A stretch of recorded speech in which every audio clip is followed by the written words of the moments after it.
Welcome to PopTake, your take on music, pop culture, and life. I'm Hugo Filipe. I'm Mikael Melo. We're using our full govies again today. We are doing the thing. And we have a lot to talk about. Yeah, a lot of fun topics. Yes. Miley Cyrus's new album. Album's coming. Which she claims is her gayest one yet. And we'll find out. Very excited for that. Also talking about, when songs get a second wind, like Party For You, and how it's getting this revived life years after its release. All thanks to TikTok. Yes. Sometimes TV shows. We also are going to talk about the word twink and if it's kind of giving, a derogatory term. A new little slur. Yeah. And then also Marvel's Thunderbolts asterisk, which has now been changed, which is super exciting for. Is it a spoiler now? No, I guess it's like a spoiler, official. But we'll get into it on today's episode. We have lots. First topic, let's talk about, Miley Cyrus's Something Beautiful is just around the corner. She just... This month, right? May? Yeah. She just previewed the short film to all her fans. And when someone asked her on a scale of 1 to 10 how gay is Something Beautiful, Miley Cyrus said, "This is not only my best album, but it's my gayest album." Yeah. Okay. Well, my take on that right now is I haven't really heard anything gay. Like, everything's been great, but nothing's screaming gay. Nothing's screaming... And, I guess, what is the definition of gay here? Because, is this going to be an album for, all, the Sam Smith gays to, belt out at home? Do you know what I mean? Or is this going to be, a gay club? Is this a Bangers? I don't think it's gonna be a gay club anthem. No. I think that was Bangers. Yeah, she's done that. So I do agree. I think it's gonna be the more belty, she's a vocalist. Yeah. End of the World was really fun. I really liked it. I kind of wish she was promoting it more. I want to see her on talk shows. It's been very low key. Yeah, but I also think that's just Miley's essence. Yeah. I think she's just in a stage of life where it's I've created this body of work, and those who want to watch, tune in. This is what you get, which is good when you're in that era, because then you're just doing music for yourself. Yeah. You're doing what you want. I do think one thing I really love about Miley is every era is so different. Yeah. When she did the album about her pets and stuff. My Thoughts on Her Dead Pets, which was actually really good. It was really, it was such a change from Bangers. It was so different from... The album from does not get enough love. It's that, but I'm saying, every album of hers is so different. I still love Plastic Hearts. That is my favorite Miley Cyrus is era. I think, as well. Hands down. Endless Summer Vacation was fun. It was just, so, It was a sonic, Yeah, I think it was just kind of an amalgamation of all her eras in a way. Yeah, that's fair. You know what I mean? I think there was a little bit of everything in it, but it had some really strong pop records. Yeah. I think the issue was that it was consistently inconsistent. You know what I mean? Yeah. That's what you're saying. But it was also really summery, everywhere. actually, which it really was. It really was summer, because just like summer, there are highs, and weekends where oh my god, yes, and then there's some weekends where I was just laying. Whole concept. Yeah, which honestly I love. Yeah. But if it's gonna be her gayest, I'm ready for it, and I can't wait. I'm ready for it, but I feel like that is a lie. I feel like the current lie detector test would not pass. I mean, she was also set up for that question. If someone's gonna say on a scale of 1 to gay, how gay is your album? What is she gonna say? Yeah, what's she gonna say? Zero. Fuck the gays? Yeah, no, of course not. Yeah, no, I mean, they did set her up, but I just don't saying, if someone says to me this is such a gay album, I have an idea of what that is in my head. You know what I mean? And I just don't think that that's what we're gonna get. But prove me wrong, Miley. Prove me wrong. And speaking of, I always say speaking of as a way to transition. I need to stop doing that. Speaking of proving people wrong, though, songs Party For You that get a second wind. Yeah. So first of all, Party For You, Charli XCX. It's now in the top 40, for Spotify globally. Yes. Thankfully. And it does touch on what you were talking about, where it's songs getting a second wind years after they're released, and what causes this. And I'm so happy that this is happening, and I feel there are different things that cause it. We've got, obviously, TikTok is a huge factor in it now. Yeah. But then we've got TV shows. We had Running Up That Hill from Stranger Things. Yes, gave it a second wind. And then we had Saltburn, which did Murder on the Dance Floor. Yes. Also, another one was Truth Hurts, Lizzo, because she released that song. So long. It took a year for that song to become number one. But then she did Juice, and people were like, "Oh, the song is so fun! Like, what is this?" And then people rediscovered her old stuff, and then Truth Hurts. Well, I think the like charts. even that whole EP.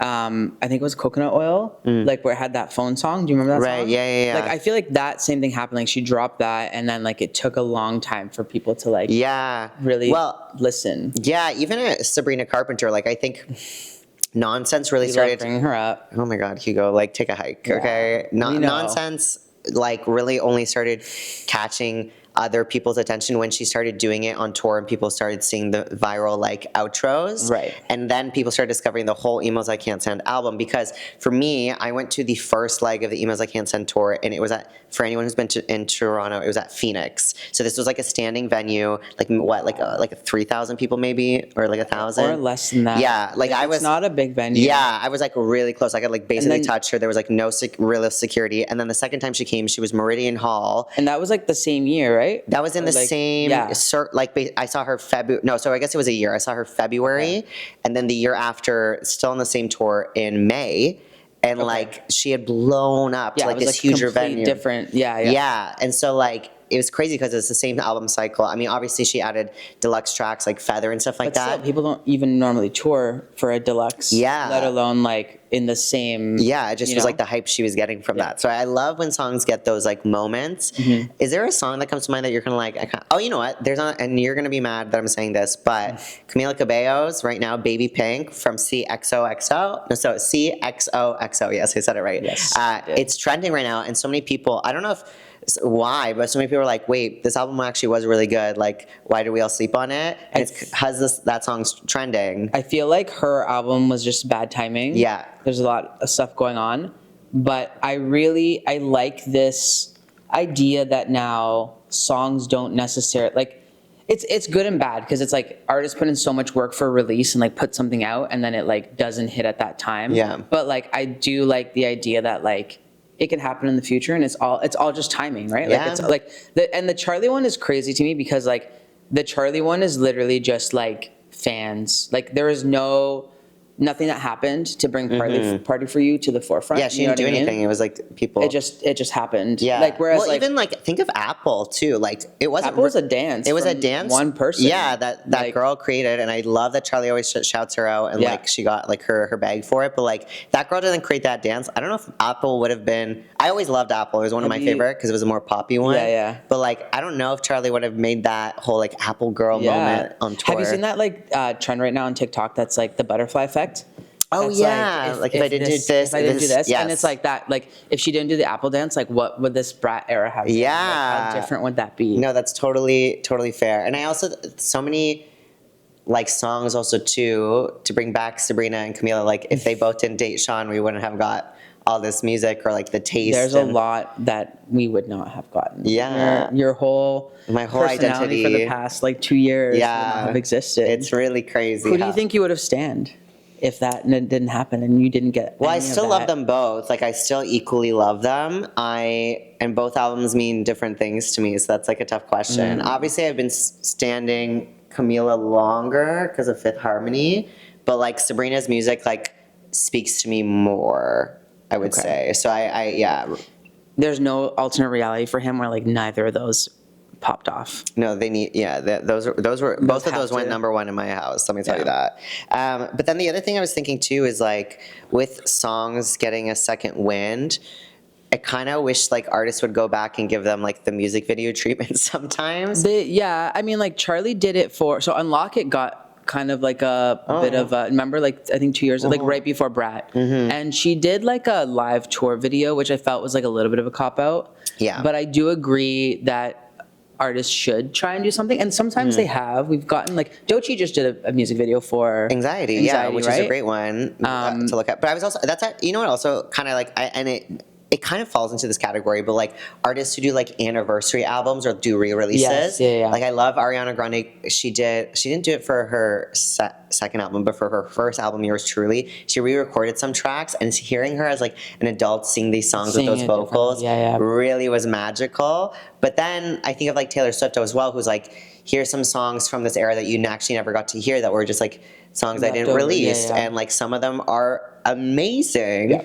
And so I kind of love this world of, you know, Stuff coming back. Like, yeah, I agree. I think like more artists should do it, especially if you're an artist that like fans like really follow and know about it. Like there's nothing more annoying than like knowing about certain songs and then like never getting them, and then like these anniversaries roll around and we still don't get it. Like that really pisses me off, because it's like you have no excuse. Like that is, it's right there. Like it's given to you. Well, one thing I do like, and Taylor Swift and Katy Perry do this, is like the surprise songs during concerts, where it's almost like, so Katy Perry does it where like the fans can actually vote on what they want their like surprise. A thing on the screen, so right? each it does like a random wheel, and then it's like you can pick from like whichever era you get selected for your show, you can then vote for the song. Right. But when we met Katy Perry, I was like, oh, I'm such a big fan. And I think she was testing me. So she was like, what's your favorite song?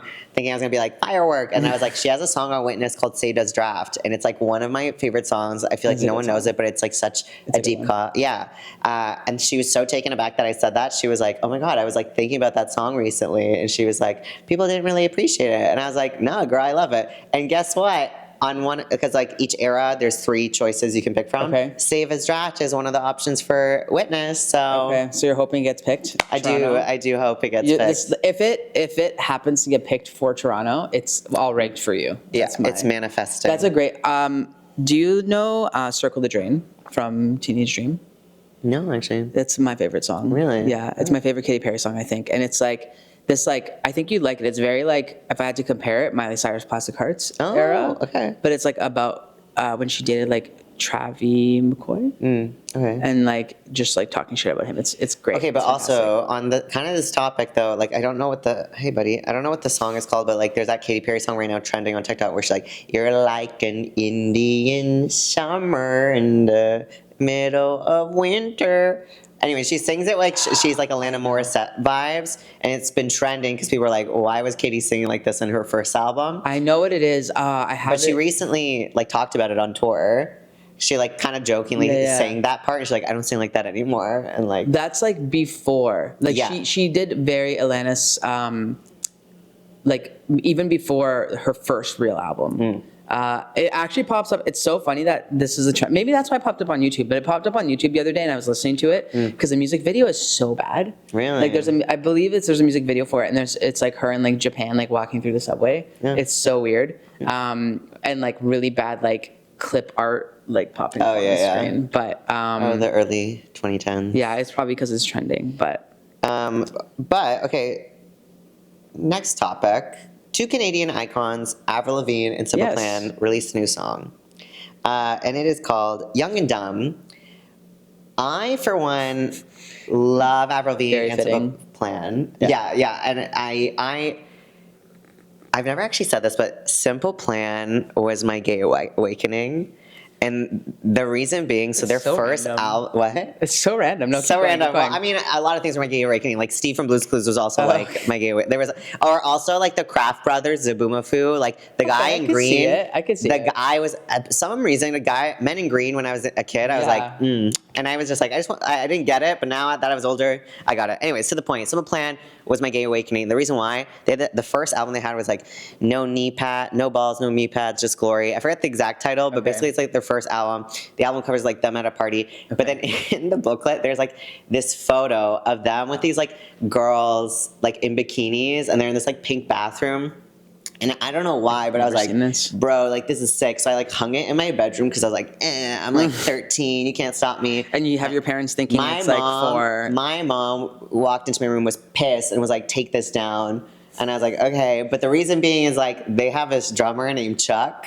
Okay. It's sad that I didn't even know it, but I just don't know what it was about Chuck back in the day, but I was like, this man is fine. I literally can't picture anyone from Simple Plan. Like, I can picture Chuck, let me tell you. But then they're also like, the lead singer is Pierre, I'm pretty sure. But then also the other guy, there's one of their guitarists was really hot, and they also had like this bald guy. Honestly, they were all hot, now that I think about it.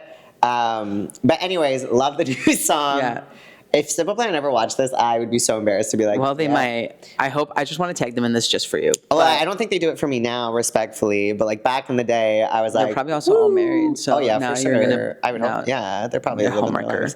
But also, Avril, such a strong vocalist, and both of them make me so happy to be Canadian. What I love is that like this song just still sounds like classic Avril Lavigne. And I feel like she's never gonna change. Like she's just like, but in a good way. She's just like, she knows who she is.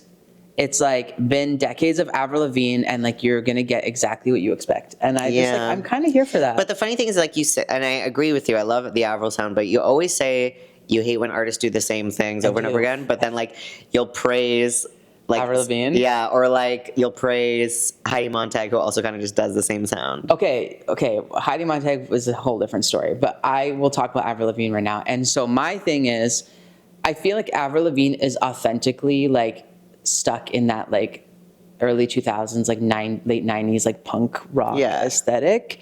And I feel like that's who she is. And so like, I'm like, I give it a pass. It's like Lana Del Rey. Like Lana Del Rey does the exact same thing over and over again. But like, I feel like Lana Del Rey is just like stuck in the 60s and like wants like to live that life. So like, I'll let her have it. But you shit on Meghan Trainor when she does it.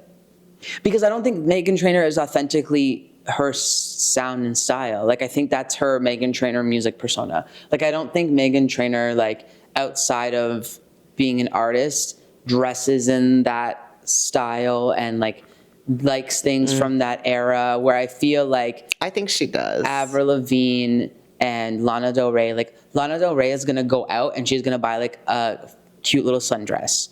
Whereas, like, Meghan Trainor's not going to go out and buy, like, a 60s housewife outfit. She's going to buy, like...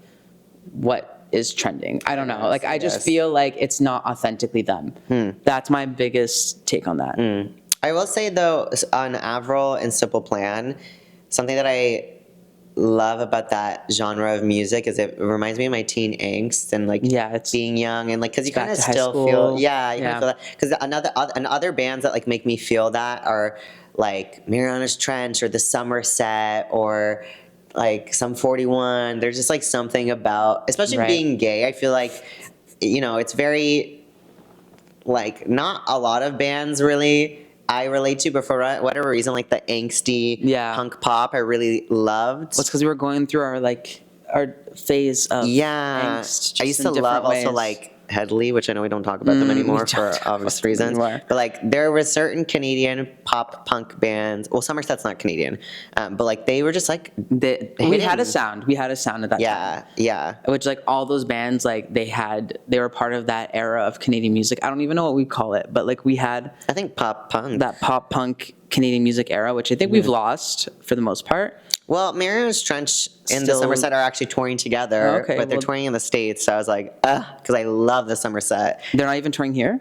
I think Mariana's Trench is, but Somerset's not opening for them. But the Somerset was one, like, because the funny thing is, and this is no shade to the Somerset, but like they don't have that big of a following. I think I checked on them recently. They had like 30 or 50K followers, which is still like decent. But I was like, oh, in my mind, you guys should be like 300K. Like you were the biggest band for me in high school.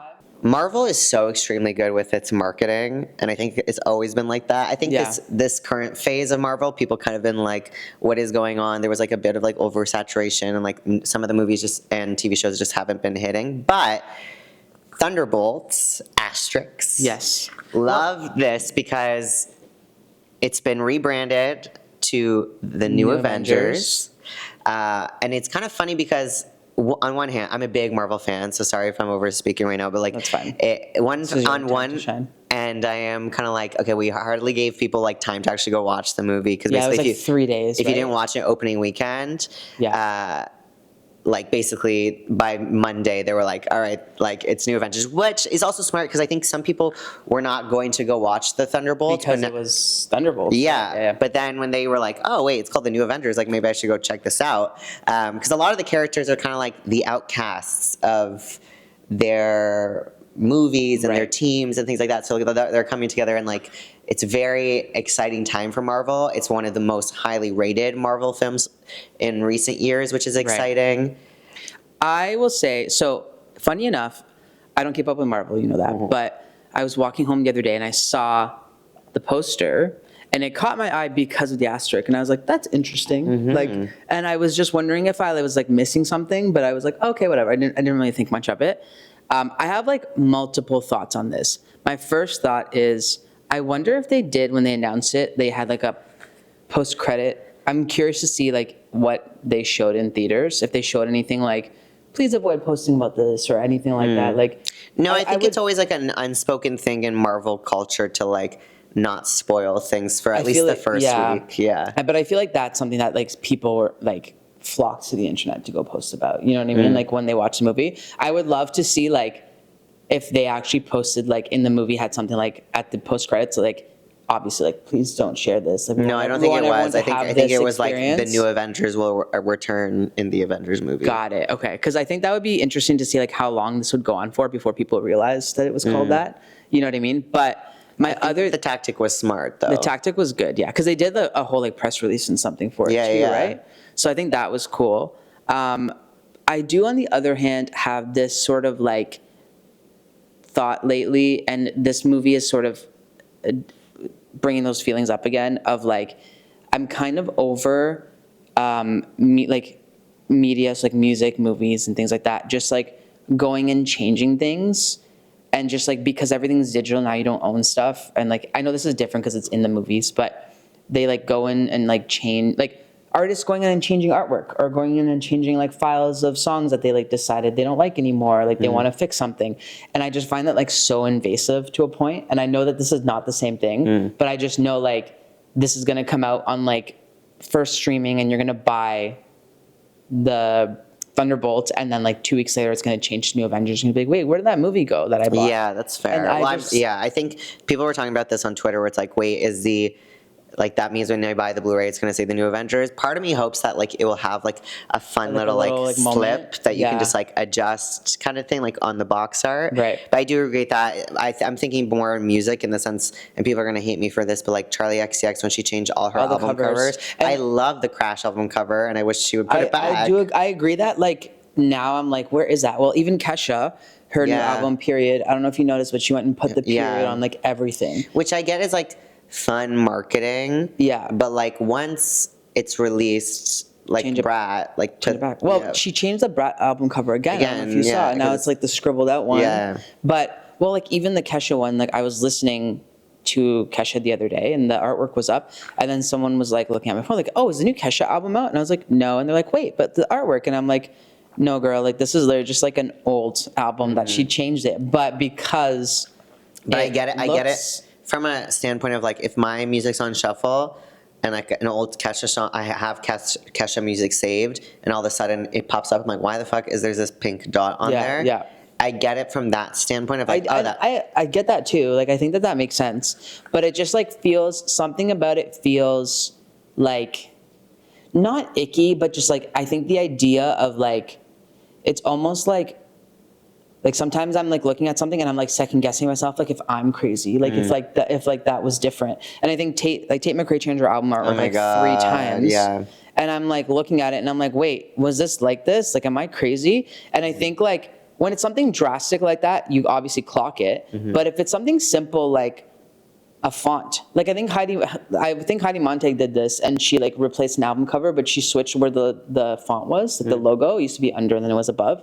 And I was like looking at it and I was like, wait, this wasn't like this before. Yeah. And I was like, I felt like I was like being gaslit into like looking at something and like it's changed without me Yeah, knowing. but then sometimes it's also changed because it's asked for, like Ariana Grande's Deluxe, like because it used to be the cover of Yes and where it was like her lipstick, Right. But then people love the one where it's like the 2 versions of her leaning on each other, and to the point that she was like, okay, if that's what you guys like I'm gonna update the album. And she cover. updated on like the streaming and Spotify, stuff? because like on Oh, Spotify okay. it used to be like it used to be like the Yeah. lipstick one, and then she had like her vinyl deluxe covers or her Right. vinyl like not deluxe but vinyl, just like different covers. Right, And people right. loved that one so much that she was like, okay, then this is the one. Yeah, I can see the point, but I also feel like maybe they just need to integrate ways of like clicking and like changing it. And I know that you can actually go into your like actual iTunes. You can't do it on your phone, and you can update artworks. Right. No one's gonna actually do that. Yeah. But I think if there was some sort of phone alternative to just like if artists put in like alternatives and then you can just like click and swipe it like a background screensaver Right. almost,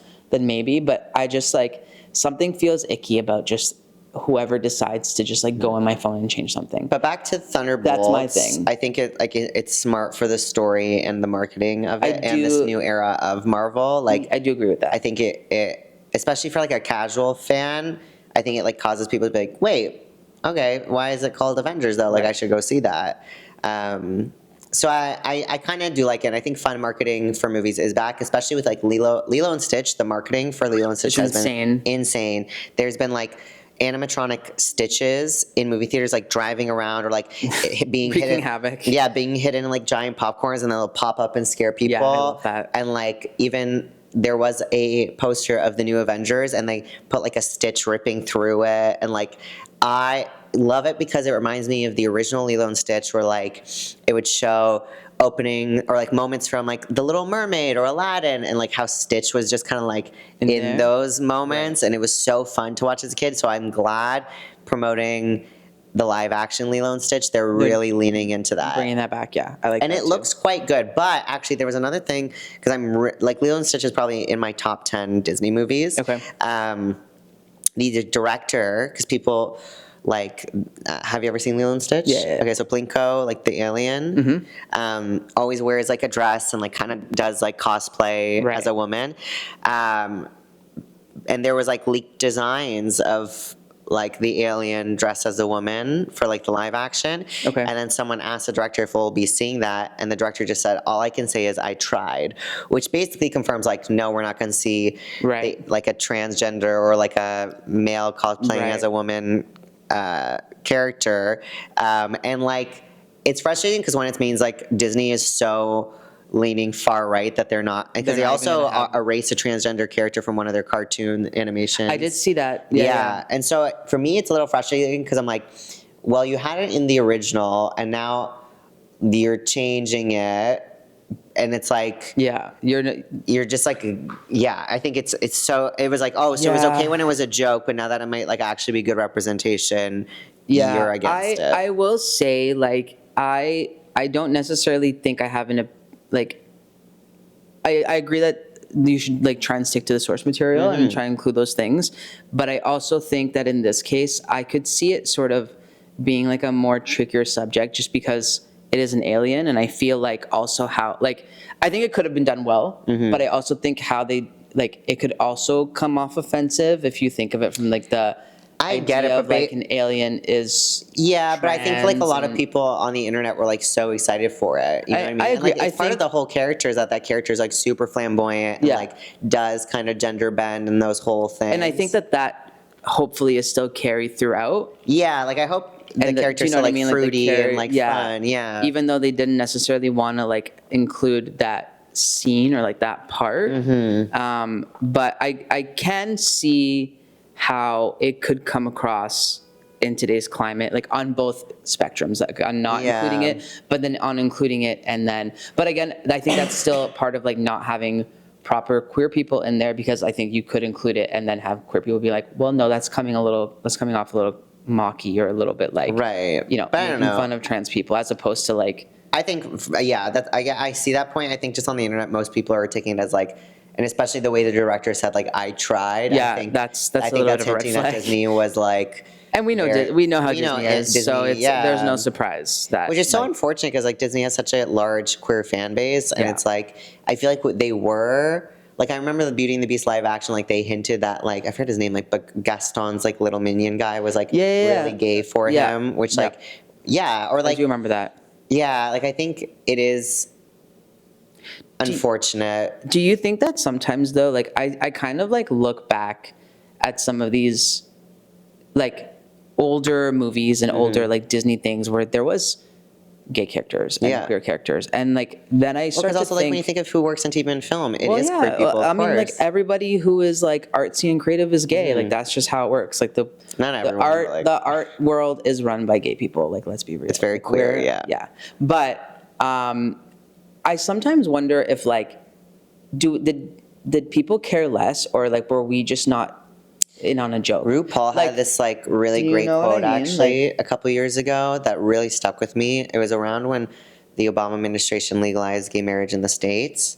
And it was like, isn't this so great that things are moving forward? And RuPaul was like, it is always going to be a pendulum, because no matter what, in a couple years, we're actually going to go backtrack, and things will get worse, because it's constantly a pendulum for gay rights. And I thought that was so crazy at the time, because I was like, no way, we're going backwards. Like, we're only going forward. Clearly. And clearly it did go backwards. And you're kind of just like, wow. Like, and it was very telling because obviously Rue is older. I think Rue was touching on their experience, like seeing the HIV epidemic and like just Right. seeing like the 70s and the 80s and the 90s, like really what queer people went through. So yeah, I think it's always gonna, and ever since that and seeing it happen in real time now, I'm like, that quote stuck with me where it's like, it's always Yeah, gonna be a you're not pendulum wrong. and we're always gonna have to fight no matter how progressive we think we're going.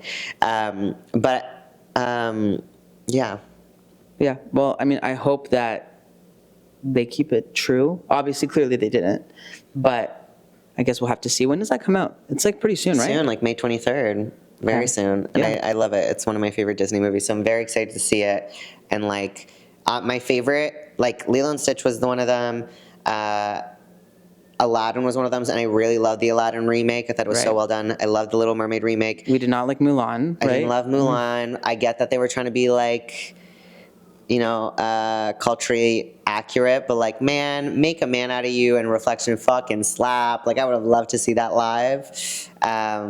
But yeah. Yeah. So, and then my other favorites are like Finding Nemo, which like does not need a live action remake. Can you imagine? I mean, they did Lion King, so I'm like, I hope they don't do a Yeah. Finding Nemo, but yeah. That'll be tough. I think that'll be fun though. Yeah. I could see it. Great marketing. But that was a fun episode. Yeah. We touched on There's a some good- lot of stuff we talked about. Yeah. I mean, there's one more thing we didn't talk about. Which was? I want to talk about twinks. Oh, yeah. Oh my gosh, I almost because- forgot. We need to talk about that word because it's become very commonly used on the internet now Yeah. by straight people. And you have some thoughts. I think we have different Yeah. thoughts on this, but this all sort of came to the forefront, I guess, this discussion because Suki Waterhouse posted her Met Gala, her getting ready for Met Gala, Yeah, right? yeah. And she posted a TikTok where it said like, Here, I can get the quote. It's, yeah, I don't want to misquote her. I just know the word twink was used She in it. said, in merely 2 hours, every twink with an opinion will be criticizing my outfit. Which, first time I read it, I was kind of like, haha, Yeah. cute. But then I think I sat with it and I kind of thought about it and I saw how the internet was reacting to it. I was like, yeah, actually, like, I've noticed a lot of people, you've been using the word twink as Right. like almost like a cover up for saying like the F slur. And obviously I know that's not what she means and I'm sure she's an ally, but yeah, there is something about straight people using the word twink or even Right. fellow gays. Like sometimes people are like, that twink is almost like trying to degrade someone in a weird way. Like I don't know why. I think, okay, so I have like two takes on this because I think it all depends for me. So like I think that like twink is used a lot more common now. I Yeah. actually don't even think I use it as much as like the F slur, if I'm being honest with you. But I think people use it specific, like it almost feels like a stereotype. Like Yeah. I feel like when she says that twink, like she's not replacing like the F slur per se, but she's just like saying like those skinny like I think catty she's just trying to say gays gay on- boys. yeah, but like but I feel like saying gay is almost worse. Like the gays, unless it's Yeah, like but then the I'm saying like gays it's a will cover up be- because like I'm thinking of like Dua Lipa did that TikTok where she's like, every girl needs a twink. Come with me, twink, and then it was Troye Sivan, and I'm like, this is so funny Right. and lighthearted. Right. Whereas like that one where it's like every twink's gonna have an opinion on this does kind of feel like it's I not get- positive. And I get what what she's saying because like yes. What you're saying, like there are going to be sassy gay men on the internet, Yeah. like us talking about Yeah. these things. I mean, I think I'm on her team I think slightly. I think it was funny. I just think that like in the larger context, I know she's not the only one that's been using twink. I do think that people have used it in the like instead of the F slur. Yeah. I think that wasn't her intent, but it does bring up a conversation about it. But I also don't know like what word like every gay is gonna like. Do we want to say that? Do we want to say every gay? Because I feel like that almost sounds worse. Yeah. Like I feel like But well, then why don't you say like in 2 minutes everyone's gonna have an opinion like or like every person but on it's the like internet. not what she's trying to say. She's just like Yeah, saying but all then the it's like- gays. yeah. Like, all the gays. I guess you can say the gays. I think the gays feels more fun than like gays. Like saying, Yeah. do you know what I mean? Yeah, like Like, I think you know what though? I think the joke would have hit harder if it was said by a queer person. Does that make sense? I think that's most things, but Yeah. I do think that there's like missing vocabulary, which I guess was twink before they straight try to hijack it now. Yeah. Of like not saying gay, but not saying a slur, but then it's like an in the middle word that people can use. And I think twink, like I think we as a queer community have used twink as in that way. Yeah. You know what I mean? But I think now it's like they're catching on. The straights are catching on. I feel like sometimes when straights catch on, or sometimes I like meet a straight woman and lovely little ally she is, but sometimes the vocab is like so queer coded that I'm like, whoa, where'd you learn? Yeah. Like, hey, like, yeah, it's just, well, I guess like with Drag Race too, it's almost like it's just there, you know? But yeah, I'm curious to see how the word twink will continue to evolve. Yeah, I mean, like it's only gonna go up or down from here, and the way things are going, it's probably gonna go down. So I guess we'll find out next week. We'll see sort of what backlash happens from this, if any. But I think that was a great. That's There's a lot of stuff to chat about. A lot of stuff. We always say like, oh, this is going to be a short and sweet episode. It never is. I think we can just talking. talk. Yeah. Yeah, honestly. Well, will anyone listen? Who knows? Yep. And if you want to listen, you can listen on Spotify, Apple Music, anywhere that you like to listen to stuff. It just gets uploaded onto there, or you can watch us on YouTube, or just keep watching our shorts on like TikTok, Instagram, YouTube Shorts, all those fun places. Yeah. So catch us next time. I'm Michael Melo. I'm Hugo Filipe. And this is PopTake. Look at that. That was so in sync.